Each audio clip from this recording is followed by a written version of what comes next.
우선 지난 시간에 제가 그 입시 강연을 할 때 얘기를 했었는데 요약해서 말하자면 결국에는 내신 성적과 모의고사 성적이 둘 다 중요하다 이거였어요. 그렇죠? 그래서 이번 이제 방학 때 정규 수업 때 어떻게 할 거냐? 당연히 모의고사 성적과 내신 성적을 둘 다 챙길 수 있는 방향성으로 가야 됩니다. 자, 모의고사랑 내신은 조금 결이 다르죠? 모의고사를 기준으로 좀 얘기를 해볼게요. 모의고사 및 수능이죠. 얘는요, 일단 여러분이 고3 거 수능을 기준으로 말하자면요, 우선은 2등급을 목표로 잡는 게 가장 현실적입니다. 2등급. 선생님 저 1등급 받을 건데요? 아니 당연히 1등급을 받으면 좋죠. 근데 수능 영어 1등급은 진짜 만만치 않아요. 이건 다음 주에 우리가 시험을 한번 봐보면 알겠지만 이거는 진짜 만만치 않아요. 왜냐면 내가 전에도 말했지만 올해 기준으로 4%대 나왔어요. 1등급 전국에서. 근데 이게 올해만 그렇냐? 아니요. 작년에도 그랬고 재작년에도 그랬어요. 이게 지금 3년 연속이래요. 3년 연속.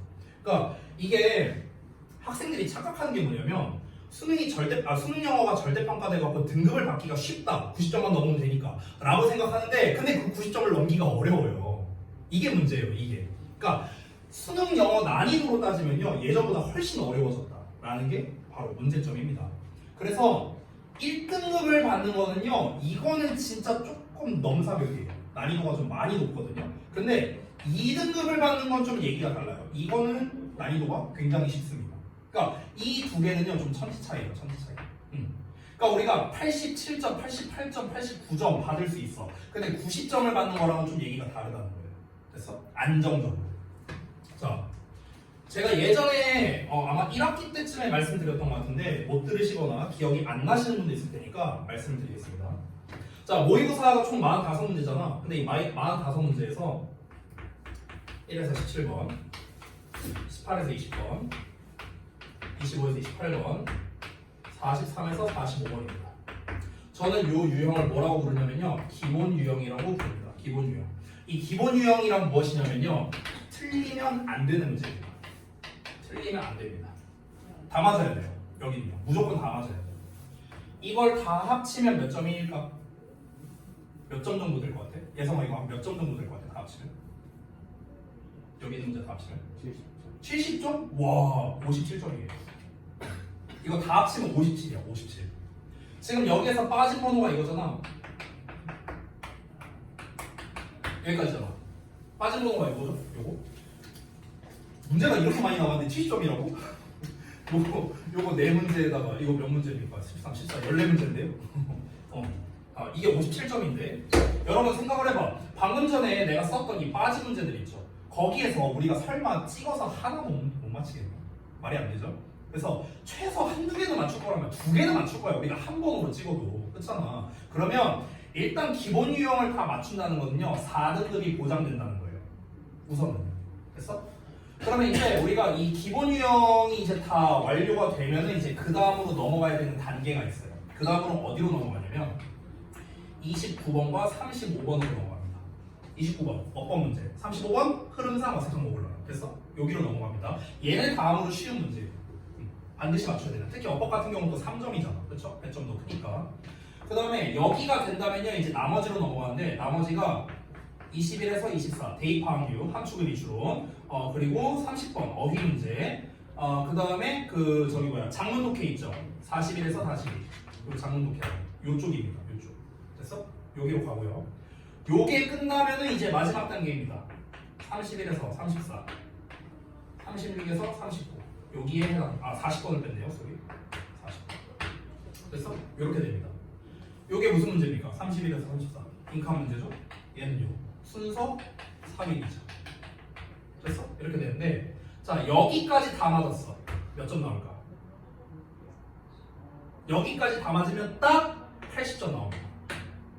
여기까지 다 맞으면 딱 80이거든요. 여기까지 맞추면 2등급이에요. 됐어? 그러니까 여러분 오해하지 마세요. 모의고사를 풀 때 요 순서대로 풀라는 게 아니에요. 요 순서로 풀라는 게 아니라 요 순서로 니네가 빌드업을 해야 된다는 거예요. 빌드업을. 그러니까 우리가 제일 어리석은 짓 중에 하나가 뭐냐면 나는 모의고사 성적을 올리기 위해서 이번 겨울방학 때 자이스토리를 사갖고 문제를 많이 풀어볼 거야. 이게 진짜 쓸모없는 짓이거든요. 왜 그런 줄 알아요? 영어는요 모의고사 문제 많이 푼다고 실력 느는 과목이 아니에요. 그거는 니네가 이미 손수 증명을 했다고 생각을 합니다. 이 문제 많이 푼다고 중요한 게 아니라 문제는 어떻게 풀 겁니다. 접근 방식이 다르다는 거예요. 그래서 우리가 각 파트별로 어떻게 학습을 하고 어떻게 문제를 풀어야 하는지를 아는 게 중요한데, 근데 요 기본 유형부터 하나씩 이제 가야 된다는 겁니다. 근데 이 기본 유형부터 접근하는 친구들은요 일반적으로는 정식 파이터들이 이런 식으로 갑니다. 근데 우리는 아직 정식 파이터가 없잖아요, 그렇죠? 그렇기 때문에 우리 입장에서 한번 볼게요. 우리는요 수능도 잘 챙기고 내신도 잘 챙겨야 돼요. 근데 수능을 잘 챙긴다는 정시로 간다라는 개념보다는 최저를 맞춘다의 개념이 좀 더 가깝죠. 그렇기 때문에 영어는 2등급 정도 받자를 목표로 하는 겁니다. 당연히 1등급 받으면 좋고요. 그러면은 요 기본 유형에서 수업 시간에 제가 다룰 거는 20번밖에 없어요. 나머지는 해당 사항이 없습니다. 듣기죠. 18번 글의 목적, 19번 심경, 도표, 안내문, 내용일치, 그리고 장문 독해, 스토리텔링 이야기. 여기는 다 우리가 수업 시간에 다룰 이유가 없는 애들입니다. 왜냐? 고1, 2 수준에서는 얘네들은 겁나 쉽거든요. 됐어? 그러니까 여기서는 틀리면 안 되는 것들이고요. 자, 그리고 29번도 독해 시간에 다룰 필요가 없죠? 어법이잖아. 어차피 어법 시간 따로 있으니까 그때 실컷 다룰 겁니다. 그러면은 우리가 실질적으로 다루게 되는 거는 얘네들이라는 거예요. 얘네들. 됐어요? 얘네들. 그럼 여기에서 제가 몇 가지 번호를 좀 뽑아보자면요. 20번, 35번, 21에서 24, 40, 30, 41에서 42, 엄밀히 따지면 41번, 그리고 31에서 34 여기까지 체크했습니다. 자, 우리가 아까 기본 유형에 있는 것들 다 제외하고 내가 지금 체크 표시한 애들 보이죠? 여기 29번 제외하고 체크 표시한 애들 거의 대부분이죠. 이 체크 표시한 애들의 공통점이 있거든요. 혹시 뭔지 알아요?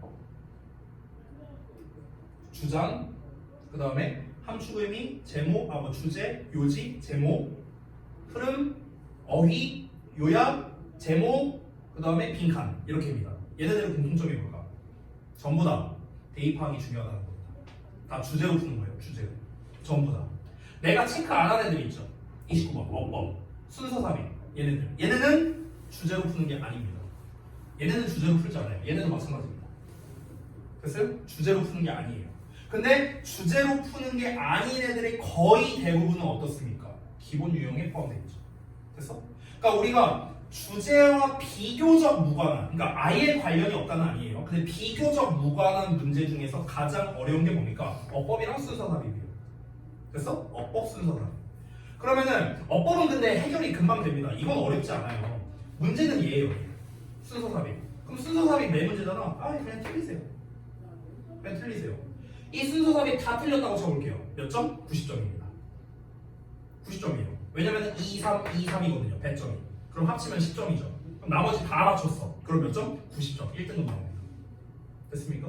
근데 우리가 나머지 문제를 100% 다 맞출 수 있다면은 좋겠지만 그거를 보장할 수 없잖아요. 근데 우리가 순서 삽입에서 찍어서 한 문제 정도 맞아. 보통 3, 4번이 많거든요. 답이 3, 4번으로 하나 찍어 그냥. 그럼 하나는 맞는 거. 됐어? 그럼 우리가 안정적으로 1등급을 받을 수 있는 거예요. 빈칸까지 맞출 수 있다는 거예요. 됐습니까? 그러니까 이런 수순으로 공부를 하게 된다는 거. 다시 한번 말합니다. 우리가 집중적으로 볼 거는요. 여기 체크한 애들 위주라고 생각을 하시면 되겠습니다. 그래서 순서 삽입은 일명 우리가 간접 쓰기 영역이라고 하는데 이 간접 쓰기 영역은 좀 논외로 볼 거고요. 간접 쓰기를 제외한 나머지 모든 유형들, 이 모든 유형은요 크게 두 개로 나눌 수 있습니다. 대입 파악과 흐름 파악입니다. 됐어? 대입 파악, 흐름 파악. 근데 대입 파악이든 흐름 파악이든 공통점은 뭐다? 주제 찾는 게 중요하다. 이거라고요. 그렇기 때문에 일단 우리가 독해 공부하는 거의 시작은요 언제나 주제부터라는 거예요. 내가 내신 대비할 때 수능 감잡기나 모의고사 같은 거 할 때 언제나 여러분에게 말해줬던 게 뭐예요? 여기가 주제문이다. 이런 걸 맨날 말하잖아. 그 이유가 뭡니까? 주제가 어딘지를 알아야 우리가 문제를 제대로 해결할 수 있기 때문이다 라는 거예요. 그래서 우리가 뭐 수능을 하든 아니면 뭘 하든 간에 일단 주제를 중점적으로 수업을 할 거다라는 거고요. 자, 이제 다음 주부터 우리가 쓰게 될 교재, 정확히 말하면 다다음 주겠죠. 다음 주에는 수능 문제 본다 했으니까. 그때 쓰게 될 교재는요. 뭐 기본적으로 이제 독해랑 이제 그래머 교재를 쓸 건데 그래머 교재는 제가 좀 조사를 해봐야 됩니다. 이 기존 반이 이제 다 섞여 있었기 때문에. 그래서 진도나 이런 걸 확인해서 여러분한테 교재를 뭐 사오라고 할지 내가 프린트아웃을 해서 줄지 이건 한번 좀 보도록 하고 제가 봐서 내일 중에 공지를 해드릴게요. 리딩 같은 경우는 이제 우리가 기존에 쓰던 그 학원에서 만든 교재가 있죠. 그래서 그 교재의 컨셉은 결국 뭐냐면요. 내신과 수능이 전부 다 포함되어 있는 교재라고 생각하면 되겠습니다. 일단 기본적으로 이제 모의고사에 대한 유형 문제가 들어있고요. 그리고 내신에서 결국 우리가 문제가 되는 거는 언제나 어법, 어휘, 서술형이잖아. 늘 말하다시피. 근데 어법은 여기에 들어가니까 상관없고 어휘는 어차피 여기 두 개 다 중요하니까 말할 것도 없고 서술형. 그래서 내신을 대비하기 위한 서술형이 뭔가가 있어야겠죠. 만약에 교재에 서술형이 관련된 게 없다. 그러면은 부교재를 써서라도 서술형이 있어야 된다. 이런 식으로 준비할 겁니다. 우리 입장에서는 두 가지가 다 중요하니까요. 지금 현재로서는요. 그래서 일단 이런 컨셉으로 진행을 할 거다라는 거 전반적으로 말씀드렸습니다. 자, 그러면은 어찌됐든 우리가 이제 잘 해결을 해야 되는 거는요. 주제를 중점적으로 어떻게 파악을 할 건가 이런 것들 그리고 좀 더 실질적으로 모의고사를 어떻게 풀어야 하는가 이런 거를 좀 말씀드릴게요. 자, 우선 그 시작하기에 앞서서 제가 유튜브에서 몇몇 강사들의 그 한번 강의를 한번 봤어요. 그러니까 제대로 이렇게 칠판이 있고 이렇게 강의하는 것도 있었고 좀 유명한 무슨 이제 강사가 있는데 이름은 말 안 할게요. 근데 그 각 강사분들이 어떤 식으로 모의고사를 강의를 하는가 이게 좀 궁금한 거야. 그래서 내가 나는 아무것도 모른다. 난 지금부터 학생이야. 나는 강사가 아니야. 약간 비인이 갖고 내가 봤어요. 쫙 보고 났어. 내가 이제 한 5명씩 걸 봤거든요. 이렇게 강의를요. 한 몇 달 됐어요. 근데 보고 나서 느낀 점이 전부 다 똑같았어요. 뭐였냐면요. 그래서 어떻게 풀어야 되지 이거였어요. 학생 입장에서. 무슨 말이냐면 이거예요. 어떤 한 선생님 거 영상을 봤는데 제목 문제 푸는 법이래. 제목 문제 푸는 법 해갖고 이제 영상이 짧아. 한 5, 6분밖에 안 돼. 쭉 보는데 막 이렇게 있어. 막 이렇게 지문이 이렇게 있으면요. 자, 이렇게 여기가 중요한 부분이지. 자, 그래서 한번 각 잡고 해석해볼게. 어쩌고저쩌고 막 이렇게 해석을 해서 여기서 이런 키워드가 나왔네. 자, 그럼 여기서 넘어가니까 여기 이런 키워드가 나왔네. 그럼 결국 이 키워드와 연결되는 거는 정답에 3번에 여기 나와있지. 이렇게 패러플레이징 된 거야. 그래서 3번이 정답이다. 뭐 이런 식으로 설명하더라고. 근데 문제가 뭐냐? 학생 입장에서 이걸 어떻게 알아요? 가 제가 생각하는 문제점이었어요. 강사는 알죠. 이게 뭐 여기서 이게 키워드니까 얘가 키워드를 이렇게 뽑아서 알죠. 아는데 학생 입장에서 과연 이거를 뽑아서 정답을 도출해낼 수 있을까? 지문이 계속 달라지는데 이게 저의 근본적인 의문이었어요. 제 입장에서. 그러면은 우리 입장에서는 어떻게 해결을 해야 되는가? 이제 요거에 초점을 맞춰야겠죠. 그리고 또 하나 있습니다. 이 학생들이 정말 질문 많이 하는 것 중에 하나가 뭐냐면요. 이거예요. 선생님, 모의고사를 어떻게 빨리 풀어요? 이거거든요. 막 누구는 30분 만에 다 푼대.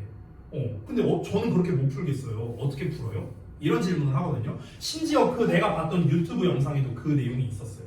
근데 그 강사분께서 뭐라고 설명했냐면 네가 이 유형에 대해서 푸는 법을 모르기 때문이다 라고 얘기를 했습니다.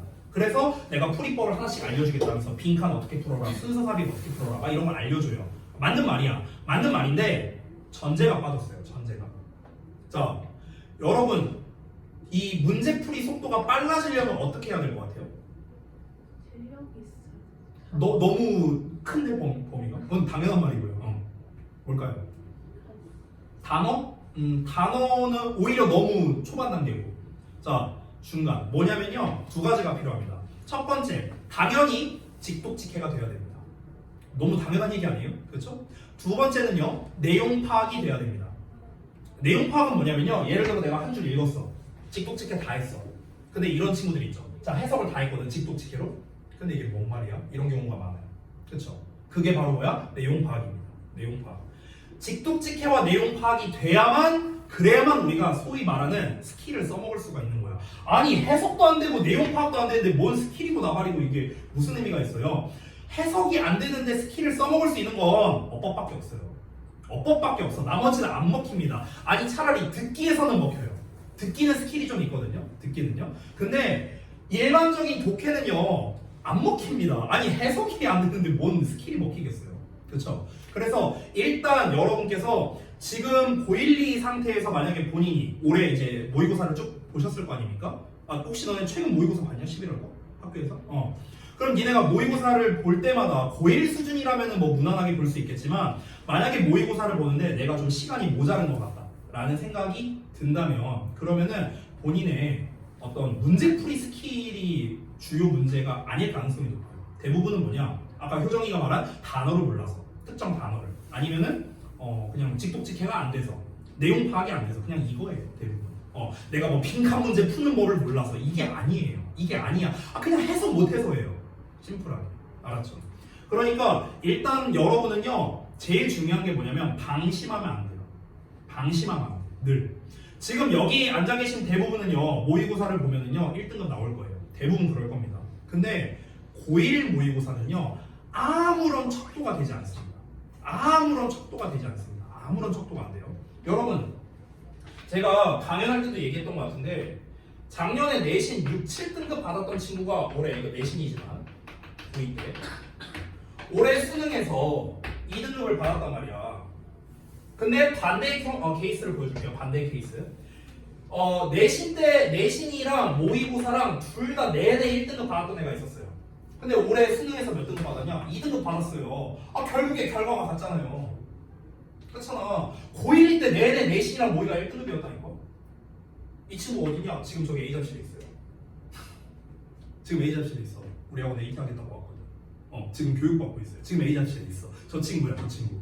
저기 이따 궁금하면 가서 한번 봐보세요. 저 친구야. 저 친구가 이랬어요. 1, 2학년 때 내가 얘 초6부터 가르친 친구거든요. 근데 이랬다고요, 내내. 근데 수능에서는 2등급 나왔어요. 이번 수능에서 결국에는요. 그럼 결국 얘랑 비교했을 때 어때요? 똑같잖아요.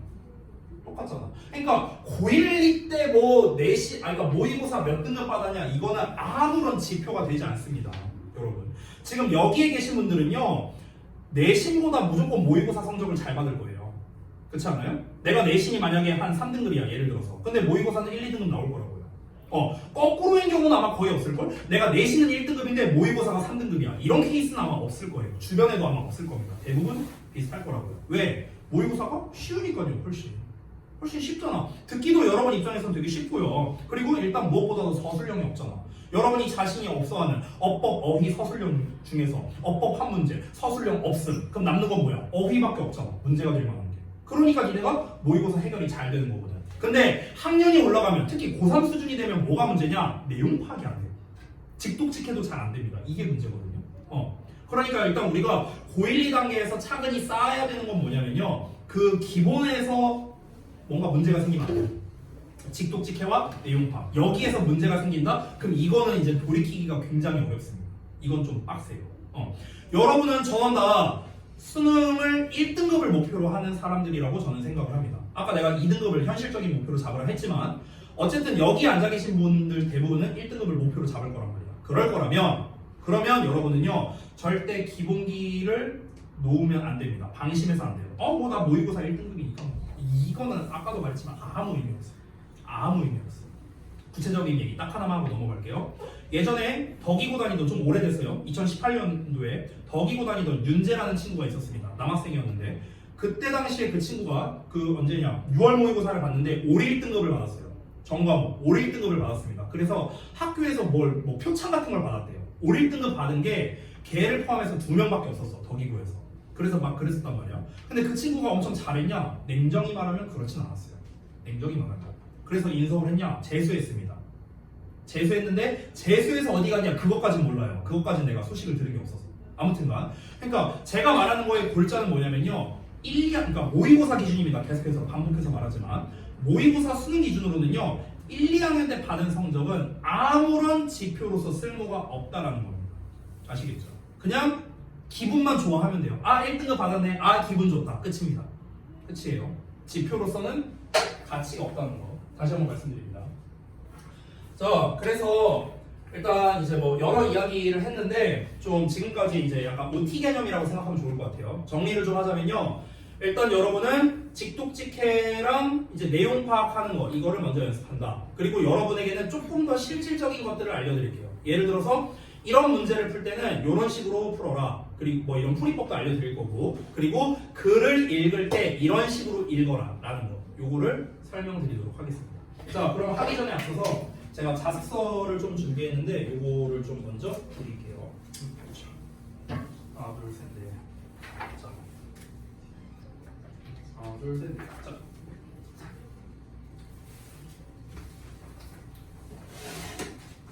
자, 글을 읽는 법을 설명을 하기 때문에 여러분이 맞고 틀리고랑 무관하게 제가 그냥 해설을 하겠습니다. 알겠죠? 자, 일단은 먼저 알려드리겠습니다. 1번을 통해서 좀 알려드리고 싶은 게 있는데요. 자, 요지 주장입니다. 요지 주장은요, 그냥 풀이법을 알려드릴게요. 얘는 간단하거든요. 자, 요지 주장 풀이법은요, 주장을 드러내는 문장이 나옵니다. 주장을 드러내는 문장.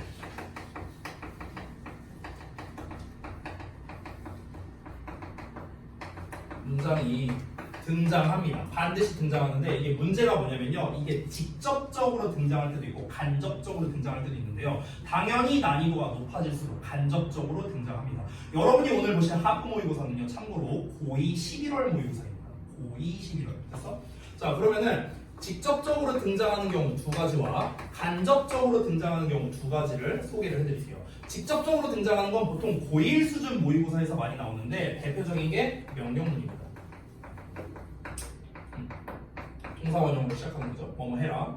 자, 두 번째는 뭐냐면요, 해야 한다 시리즈입니다. 해야 한다. 이거 여기까지는 아마 알고 계신 분이 많을 거예요. 해야 한다면 여러분 잘 알다시피 이제 조동사 must라든가 뭐 have to라든가 뭐 should라든가 이런 애들 있겠죠. need to. 특히 need to가 조금 더 많이 나오는 것 같아요. 제 체감상 그렇습니다. 뭐 통계를 내보진 않았어요. 자, 직접적으로 주장을 드러내는 거의 대표가 이 두 표현이에요. 뭐 해. 야, 이렇게 해야 돼. 이게 필자가 주장하는 거죠. 자, 상대적으로 간접적으로 나오는 거를 말씀드릴게요. 간접적으로 나오는 것도 한 두 가지 정도로 나눌 수가 있는데 첫 번째가 대표적인 게 바로 중요하다 시리즈입니다. 중요하다. 그러니까 중요하다 시리즈가 보통 어떤 패턴으로 쓰이냐면요, 가주어 진주어로 많이 나와요. It is important to 뭐 이런 패턴입니다. 그래서 중요한 시리즈 하면 여러분 잘 알고 있는 뭐 important라든가 뭐 아니면 뭐 이런 거 있잖아. essential 뭐 이런 거 있죠. 내가 뭐 다 일일이 쓰진 않을게요. important, essential, 뭐 necessary, 뭐 그다음에 우리 최근 유의어 기준으로 한다면 indispensable 이런 표현들 있죠. 없어서는 안 돼요. 필수적인 뭐 이런 표현들 있죠. 뭐 vital 이런 표현들. 이런 것들이 나오는 게 좀 간접적으로 주장을 드러내는 거고요. 자, 그 다음에 이것도 간접적인 건데 조동사 can을 쓰는 겁니다. 조동사 can. 됐어요? 그러니까 할 수 있다. 그러니까 이렇게 할 수 있어. 이런 식으로. 됐어? 그러니까 이렇게 할 수 있다는 거는 이런 게 중요하다라는 거를 더 간접적으로 얘기하는 거죠. 됐어요? 그러니까 이런 식으로 간접 표현을 하는 경우도 많다. 다시 한번 말하지만 학년이 올라갈수록 간접 표현의 비중이 당연히 올라갑니다. 이 표현은 거의 하위 학년, 난이도가 낮은 곳에서 나오겠죠. 됐죠? 자, 일단 요지주장 풀이법에 대한 그냥 기본적인 설명은 말씀드렸습니다. 결국 이 부분을 찾는 게 핵심이거든요. 이 부분은. 근데 무조건 이것만 찾는 게 능사는 아니에요. 결국에는 우리가 늘 하던 그냥 주제 찾기 연습을 하는 게 가장 좋겠습니다. 자, 일단은 기본적인 틀은 말씀드렸고 그 다음에 두 번째를 알려드릴게요. 아까 전에 제가 잠깐 얘기했던 건데 그 인강 강사라든가 유튜브에서 강사들이 뭐 이런 유형은 이렇게 풀어라, 저런 유형은 저렇게 풀어라, 이게 사실상 유명무실하다고 했습니다. 왜? 개인마다 이 어떤 직독직해라든가 내용 파악하는 그런 능력이 편차가 크니까요. 그래서 저는 그 편차가 없게끔 하기 위해서 공통적으로 설명을 드릴게요. 공통적으로. 뭐냐면요, 잘 봐. 글을 읽을 때요, 예를 들어 내가 한 문장을 읽었어. 자, 한 문장을 읽었는데 이 글이 뭔 내용인지 알 것 같아. 예를 들어서 알 것 같다. 그러면은 나머지는요, 키워드 위주로 빠르게 읽는 겁니다. 키워드 위주로 빠르게. 됐어? 근데 예를 들어 첫 문장을 읽었는데 이것만으로는 이 글이 뭘 말하고 싶은지 알 수가 없어. 그러면은 다음 문장을 또 읽습니다. 그러니까 여기 첫 문장 두 번째, 그러니까 첫 문장 읽을 때는요, 각 잡고 해석하는 거예요. 각 잡고 제대로 해석하는 거라고. 알겠죠? 제대로 해석을 해. 뭔 말인지 아직은 알 수가 없네. 또 읽어. 뭔 말인지 알 수가 없네. 또 읽어. 한 세 문장 읽었어. 이제 뭔 말하는지 알 것 같다. 그럼 이제 뭐야? 빠르게. 지금 그러면 내가 생각했을 때 이때 한번 정리하고 가는 거야. 세 번째 문장까지 읽었는데 이거 뭐에 대해서 말하는 거구나 라는 걸 알았어. 그러면 그 가장 핵심적인 소재가 정말 많아야 3개거든요. 정말 많아요. 그러면요, 보통은 한두 개란 말이야, 핵심 소재가. 그럼 그 핵심 소재를 쓰세요. 그냥 한글로. 그거 쓰는데 몇 초 안 걸리잖아. 그렇죠? 그걸 쓰고 난 다음에 써야만, 왜냐면 니네가 문제 풀 때 안 까먹어요. 뒷내용을 읽었을 때. 그러면은 그 내용을 쓰고 난 다음에 어떻게 하는 거냐면 그 다음부터는요, 내가 생각한 이 키워드 키워드가 나오나 그걸 보면 됩니다.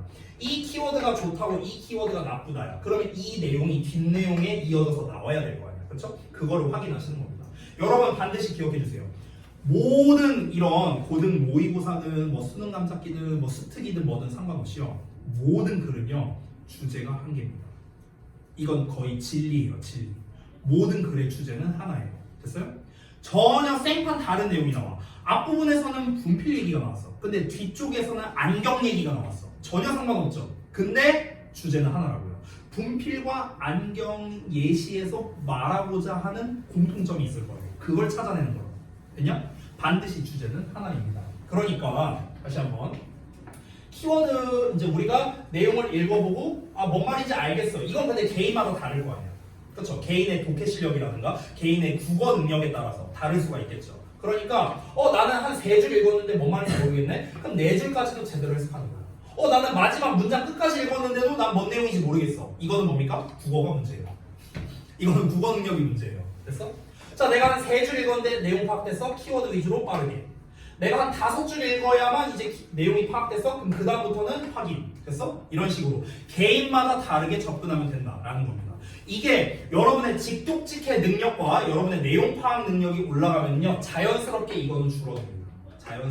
자연스럽게 앞부분만 읽어도 뒷내용이 이렇게 나오겠구나. 이게 파악이 됩니다. 그러면서 자연스럽게 독해가 빨라지고요. 문제풀이가 빨라집니다. 알겠죠? 자, 그러면요 이거를 적용해서 보겠습니다. 자, 보기 전에 하나만 더 얘기하고 글을 볼게요. 자, 이거는 너무 쉽고 간단한 거니까.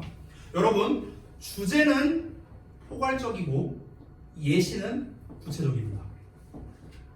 이건 뭐 여러분이 다 알고 있는 거니까.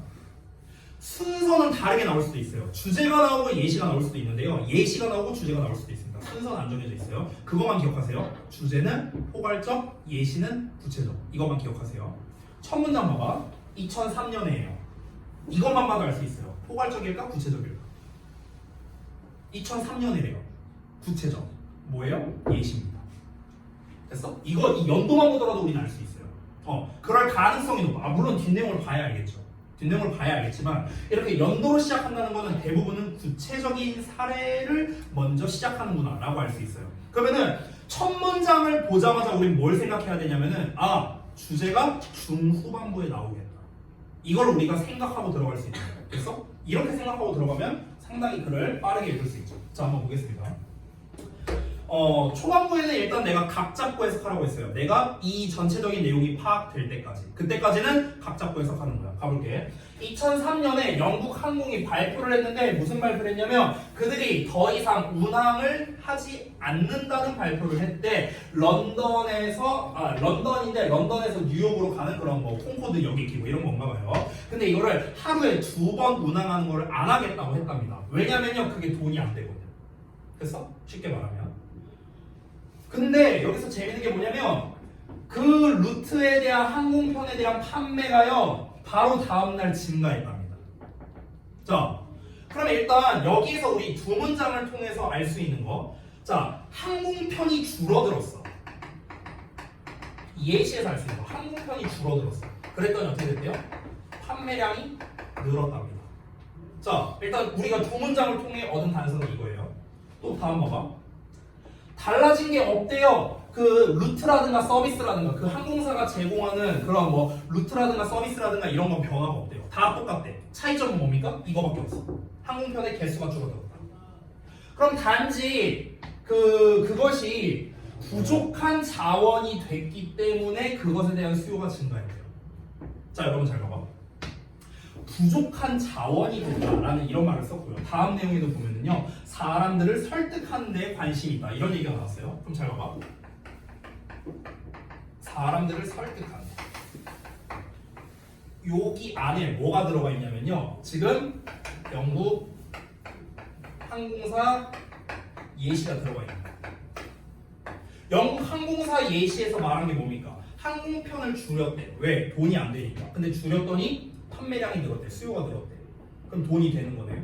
그렇죠? 항공편을 뭐 얼마나 줄였는지는 몰라요. 원래 하루에 2번 운항했는데 하루에 한 번인지 뭐 일주일에 한 번인지 이건 몰라. 근데 이건 중요하지 않고요. 중요한 건 뭡니까? 줄어들었더니 판매량이 늘었다. 이건 예시였죠. 그렇죠? 근데 이 사람들 설득 얘기가 다음 문장에 나오는데 여기를 보시면요. 희소성의 원리가 효과적으로 사용된답니다. 희소하다라는 거는 항공편이 줄어들었다랑 똑같은 말 아니에요? 그렇죠? 근데 항공편이 줄어들었다는 건 구체적이죠. 그렇죠? 희소하다라는 건 뭡니까? 이거는 포괄적인 내용이지. 됐습니까? 그러니까 사람들을 설득한다는 이 포괄적인 내용 안에 여기가 들어가 있는 거죠. 그러면은 결국에는요, 요 글에서는 다시 돌아가서 요 글에서는 요 두 문장이 핵심이었던 거예요. 여기가 사실상 주제라고 볼 수 있는 겁니다.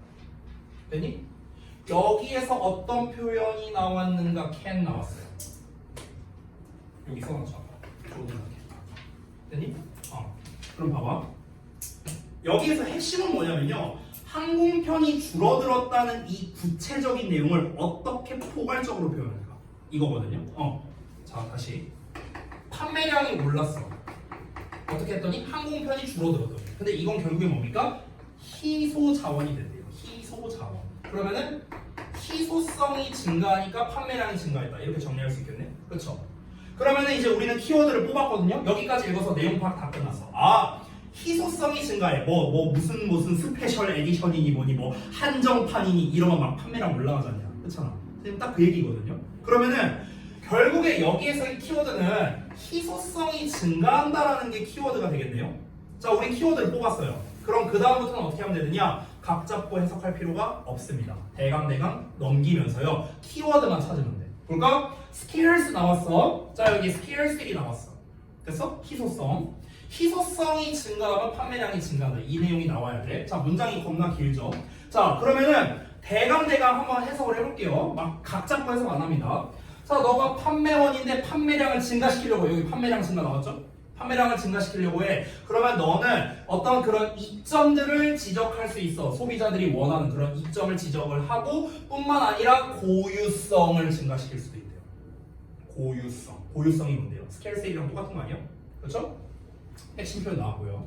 그러면은 판매량을 증가시키기 위해서 고유성을 강조할 수 있대요. 고유성을 강조한다. 희소성을 강조한다는 말 나왔죠. 결국에. 다음 문장도 볼까요? 여기서 명심해야 된대요. limited. 더 제한될수록 더 가치 있게 된대요. 됐어? 그럼 여기서 limited도 뭡니까? scarcity, uniqueness에서 연결되는 말이죠. 이 본문에서 나오는 희소성, 고유성, 제한성 전부 다 뭡니까? 다 똑같은 말. 됐습니까? 그러면은 우리가 이제 키워드를 다 찾았거든요. 그럼 이 글에서 제일 중요한 건 희소성인데 1번 문제가 왜 쉬웠냐면요. 희소성에 대한 말이 3번밖에 안 나왔어요. 그렇죠? 희소성이 증가하면 판매량이 증가한다라는 게 가장 중요한 키워드인데 그래서 키워드 2개 나왔죠. 아까 내가 말했죠. 키워드 많아봐야 3개 나온다고. 그렇죠? 그러면은 1번을 봐봐. 판매라는 말은 나왔어요. 1번은요. 상품 판매 시 판매라는 말은 나왔거든. 근데 실현 가능한 판매 목표. 이건 어떤 내용이죠? 그래서 1번 땡이고요. 2번은요. 판매를 촉진한다. 그럼 판매량을 올린다. 이거 맞죠? 이거 맞는데 뒷내용이 어떻습니까? 가격 경쟁력. 가격 경쟁력이 아니잖아. 희소성이었잖아. 그렇죠? 그래서 2번 땡이고요. 4번은요. 고객의 신뢰, 일관된 태도 전혀 둘 다 안 나온 키워드. 아예 상관없는 거. 5번은 고객의 특성, 다양성, 다양한 판매 전략 전혀 없는 내용이죠. 그래서 5번도 안 되고요. 그러니까 4, 5번은 아예 나오지도 않은 내용이고 1, 2번은 판매량에 대한 얘기 나왔지만 희소가 없어서 그래서 틀린 거죠. 됐습니까? 그래서 3번은 효과적인 판매 뭡니까? 판매량을 올린다. 희소성 다 나왔죠. 그래서 답이 3번밖에 안 되는 겁니다. 아주 쉽게 우리가 해결이 가능한 거죠. 자, 그러면 1번은 쉬웠으니까 그렇다 칠게요. 2번을 한번 해보자. 2번. 자, 함축은 H론이잖아. 미리어 다이어트가 뭘 의미하느냐. 요걸 한번 어떤 과정으로 푸는지 한번 볼게요. 얘도 똑같습니다. 초반 내용을 통해서 이제 볼 수 있는데 여기서 몇 가지 제가 구문 독해나 글 읽는 법 이런 거 몇 개 알려줄게. 첫 문장에서 중요한 건 뭐냐면요. 나데이 법비거든요. 나데이 법비. 나데이 법비에서 중요한 건 뭐냐? B예요. B. A 안 읽어도 돼요. 됐어? B가 핵심입니다. 왜냐면 A가 아니라 B가 맞다잖아. 그럼 B만 보면 되는 거죠. 됐니? 그리고 언제나 우리가 이런 비동사류가 나올 때 있죠. 비동사가 나오거나 아니면 현재 시제 있죠. 이런 애들 나오면요. 중요한 게 뭐냐면 주어가 중요해요. 왜 주어가 중요하냐면 비동사를 쓴다는 건요. 주어에 대한 정의를 내리겠다는 거예요. 이거는 이거다. 정의를 내리겠다는 거고요. 현재 시제를 쓴다는 것도 마찬가지입니다. 현재 시제를 쓴다는 건 주어는 언제나 이렇다라는 걸 의미하는 겁니다. 변함이 없다는 거죠. 그래서 대부분 비동사나 현재 시제가 나오면 주어에 대한 어떤 변함이 없는 사실을 전달하겠다 이거거든요. 그렇기 때문에 주어가 굉장히 중요합니다. 주어가. 알겠죠? 그럼 주어를 봐봐. 주어 부분을 보면은 가장 위험한 위협이랍니다. 우리의 능력에 있어서 집중할 수 있는 능력이랍니다. 그럼 우리의 집중력에 있어서 가장 문제가 되는 요소. 됐어? 이 정도로 해석하면 되겠죠. 우리의 집중력에 있어서 문제점이 무엇일까? A가 아니고 B래요.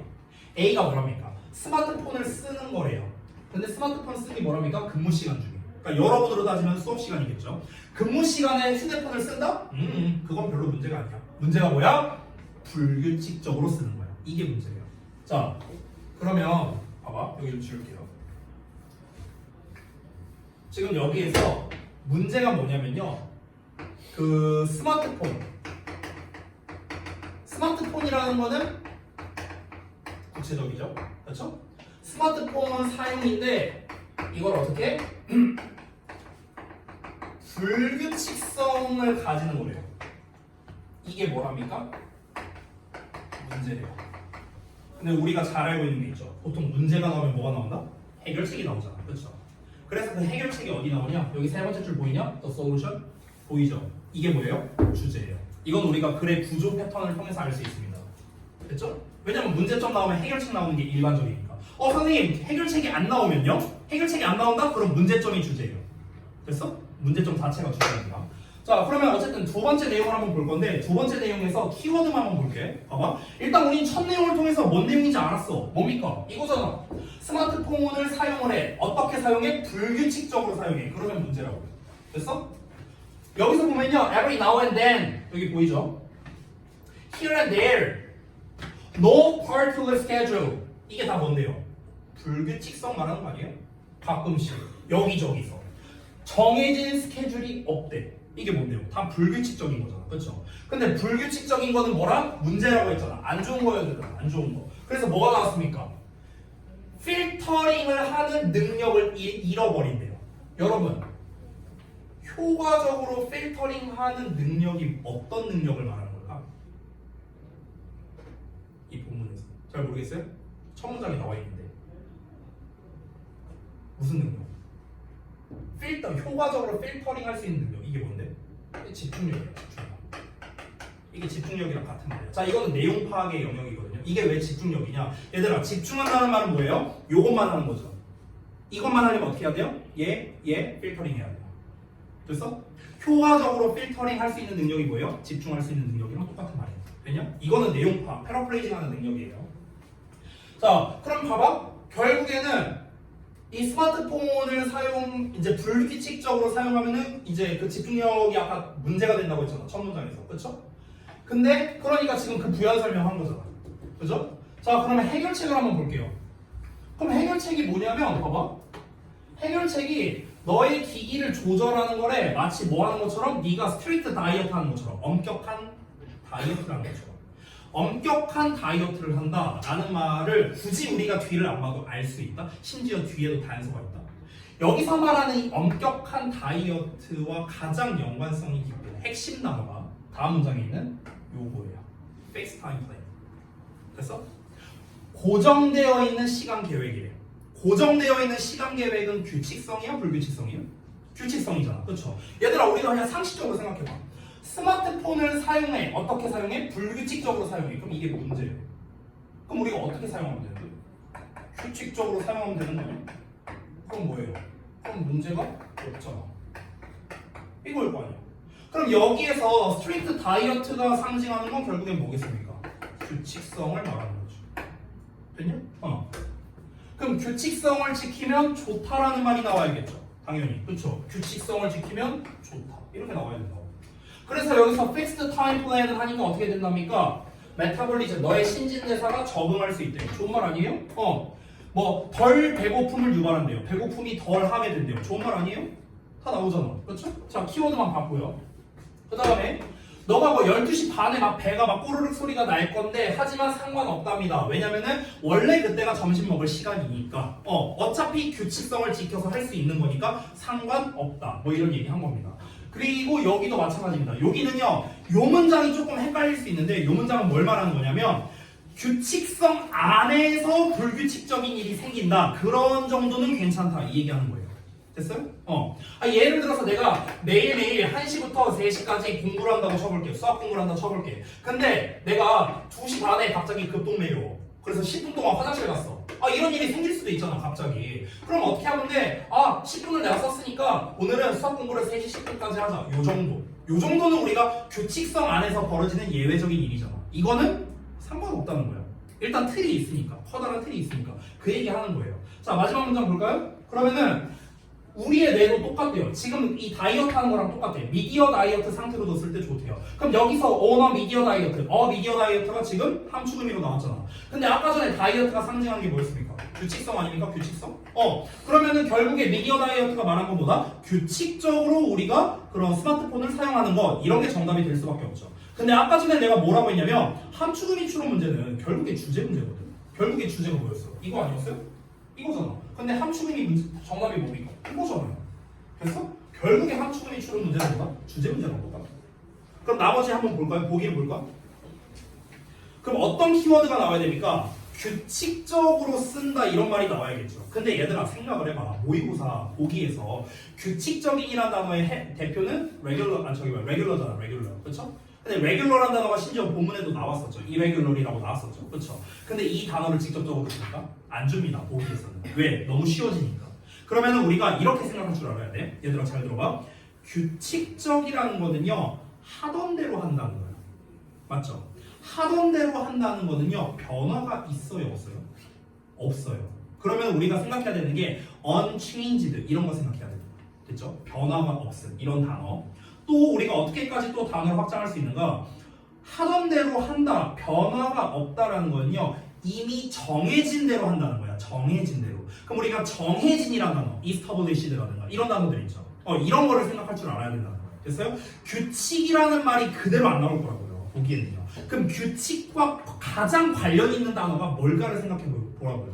규칙은 딱딱딱딱 정해진 대로예요. 정해진 대로. 그래서 그러니까 fixed, established, set 이런 단어. 됐어? 이런 것들이 정해진 거, 그리고 변함이 없는 거, unchanged 이런 단어를 우리가 생각해야 된다. 됐어? 근데 그 단어가 딱 나와 있다. 어디에? 2번에 나와 있다. 2번 한번 볼까? Regulating the use of media devices with a set schedule. set, 설정된 스케줄. 설정된 스케줄은 뭡니까? 정해진 거잖아요. 정해진 건 뭡니까? 규칙적인 거죠. 됐습니까? 이렇게 답을 우리가 도출하는 거예요. 나머지에는 그게 없어요. 한번 볼까? 1번 봐봐. Balancing the consumption of traditional and online media. 여기에서 정해진 거는 없습니다. 그렇죠? 밸런싱은 균형을 잡는 거지 뭔가를 정해놓는다는 아니잖아. 그러니까 밸런싱은 뭡니까? 규칙적인 것과 불규칙적인 걸 섞는다에 가깝잖아요. 그렇잖아. 그러니까 이거는 규칙적인 것만 얘기하는 게 아니죠. 그러니까 1번은 땡이고요. 3번은요. 잘못된 정보, 잘못된 영양 정보를 피한다. 이것도 규칙성과는 상관이 없죠. 4번은요. 너의 뇌를 자극한다. 다양한 미디어 원천을 가지고. 이것도 규칙성과 상관없고요. 5번은요. 너 자신을 좋지 않은 미디어 컨텐츠와 분리시킨다. 이것도 규칙성과 상관없죠. 전부 다 규칙성과 상관없는 말만 나왔습니다. 그래서 정답이 2번만 되는 거예요. 됐냐? 자, 그럼 다시 한번 봐봐. 2번에서 우리가 어떤 식으로 정답을 도출해냈는가. 그러니까 2번 문제는 어렵진 않았어. 니네가 풀기에는. 근데 제가 어떤 식으로 글을 읽었는지를 좀 여러분이 보셨으면 좋겠다는 거예요. 초반 내용을 통해서 여기에서의 핵심은 이게 규칙성, 불규칙성에 대한 거구나. 근데 얘는 결국에 문제점이구나. 프레이트라고 했으니까. 그래서 여기서 해결책에서는 그 반대로 하는 게 해결책이겠구나. 규칙성을 지키는 게 중요하구나. 다이어트를 엄격하게 지킨다고 했으니까. 그래서 엄격하게 시간을 고정해서 플랜을 짜야 되는구나. 이런 내용이 나온 거고요. 그렇죠? 여기서도 엄격하게 12시 반이라는 매일매일 12시 반이라는 정확하게 시간을 지켜야 되는 거고 규칙적으로 이런 키워드들이 계속해서 반복되고 있고 마지막에도 똑같이 다이어트라는 표현을 씀으로써 아까 위에서는 스트레이트 다이어트 여기서는 미디어 다이어트 규칙성을 유지하라는 거구나 이렇게 키워드를 우리가 반복적으로 뽑아내서 그 키워드와 관련된 표현을 답으로 찾았다 됐어? 이런 과정으로 갔다는 겁니다. 자, 이 조는 인간들이 많으니까 좀 쉬었다 할게요. 고요정 아주 그냥 스토리에 올린 거 아주 제대로 실천하고 있어. 이게 뭘 올리려고? 죽겠는 듯이 춤추고 있는 거 올리고 하다 보시.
시체야 시체. 아니 그동안은 뭐 축제한다 뭐한다 뭐 그랬다고 할 수 있지만 뭐 다 끝났잖아 이제. 나스들아 그만 좀 줘라. 그만 줘. 그 깽깽이 같은 거 사. 내가 그 영상 보낸 거 봤냐? 조금 있다가 그래. 어제 잠들었어. 잘했어. 잘했어. 에휴, 씨, 영상 내려버리는 거 해야지 진짜. 에이그. 자, 그 4번의 어법만 보고 테스트 볼게요. 자, 5번만 볼게요. 5번만. 5번이 정답이니까. 봐봐. 요 부분이거든. 이렇게 나와 있어. 자, 우리가 늘 하던 방법과 똑같습니다. 동사자리 맞냐 아니냐 이걸로 시작하면 돼. 자, 여기에서 이제 우리가 봐야 되는 건 처음에 difference가 주어라는 점, 그리고 여기 대시 표시되어 있는 거 묶어버리면 된다는 거. 대시 앞쪽을 봤을 때 전치사의 명사절이 나왔다는 거. 여기가 이제 포인트가 되겠죠. 자, 여기를 봤을 때 일단 differences에 대한 동사가 없죠. 여기 없고요. 여기 뒤쪽도 봐야 될 텐데 result in은 앞에 있는 that이랑 연결되고요. 그 다음에 are treated도 앞에 있는 how랑 연결되고요. 그러면 동사로 쓸만한 게 없습니다. 여기가 동사다. 그래서 5번이 틀렸다. 이렇게 풀 수 있어요. 아주 쉽죠? 물론 이제 우리가 서술형이라면요, 이제 수, 시제, 태 제대로 신경 써서 해야겠죠. 수일치 복수형이고요. 그 다음에 시제 여기를 보고 판단하면 되겠죠. 현재 시제고 태 뒤에 목적어 있으니까 능동형 쓴다. 그래서 create. 이렇게 풀면 간단한 거예요. 쉽죠? 그러니까 어법은요 사실 진짜 모의고사 어법이 더 쉬워요. 내신 어법보다. 아 그리고 한 김에 5번도 좀 볼게요. 5번 좀 어려워하신 분들이 많았거든요. 그 빈칸이 초반부에 있잖아요.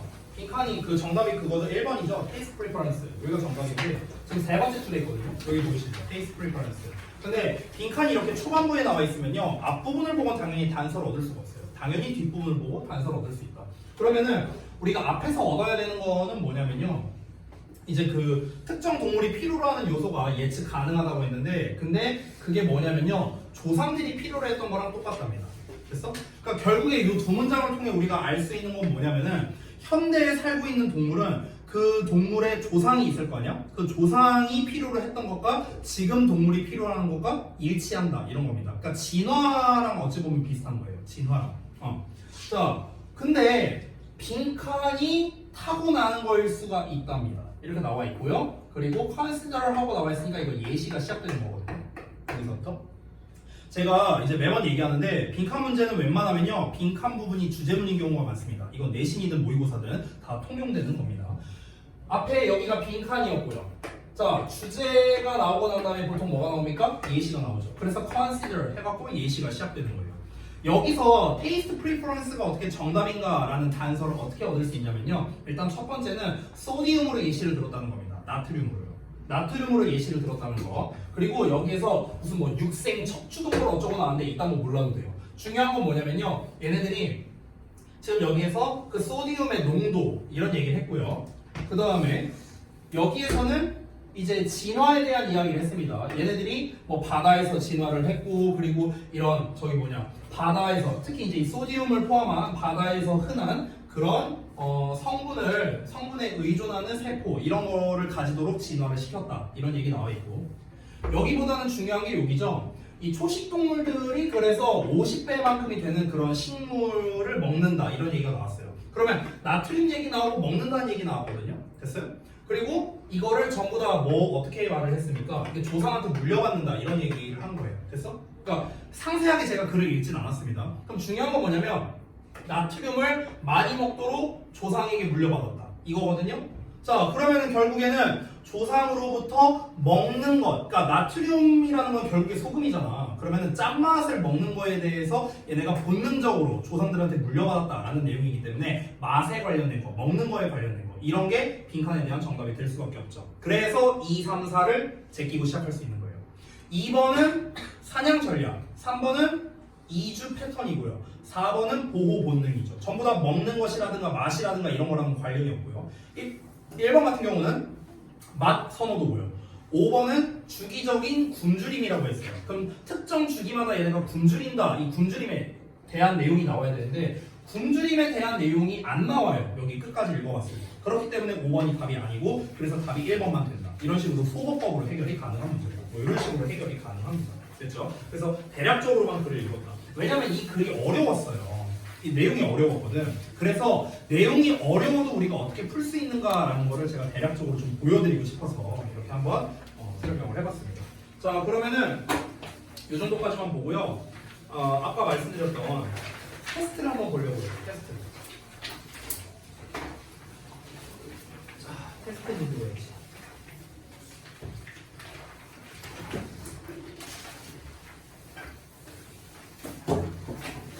하나 모자라네.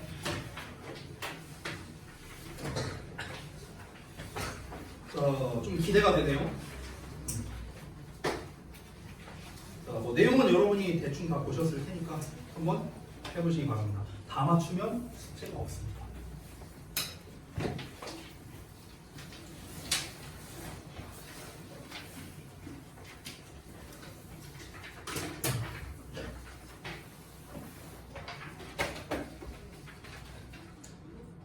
그리고 이제 촬영은 더 할 필요가 없는 거였어. 촬영은 좀 끄도록 할게요.